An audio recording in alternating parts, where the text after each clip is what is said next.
Hi, I'm Dana Sparks, broker with Maximum One Greater Atlanta Realtors. And today's contract tip has to do with the Back-Up Contingency Exhibit.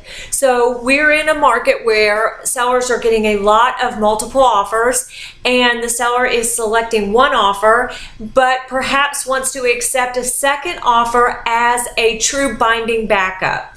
If that is the case, the seller simply has to accept the contract, negotiate the terms, accept the contract, and use the Back-Up Contingency Exhibit. There is a Back-Up Contingency Exhibit in both the GAR contract forms as well as the RE contract forms.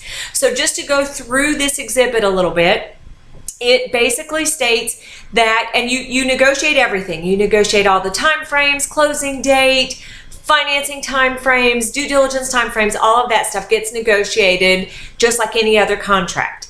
However, the backup contract does not become, it stays in a backup position until the seller notifies the buyer that their contract is now in primary position. So let me back up, back up. If the seller with two contracts on it, backup contract and a primary contract, if that primary contract actually closes, then the Backup Contingency Exhibit states that this contract becomes null and void. If, however, the primary contract terminates, then the backup contract becomes primary. The seller sends a notification to the backup buyer stating that this contract is now in primary position.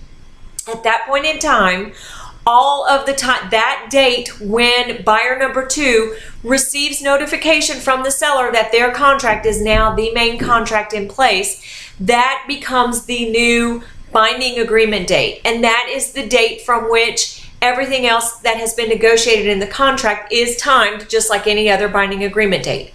Earnest money, closing date, any other financing contingency, any other time frames get timed from the time that the secondary contract becomes primary.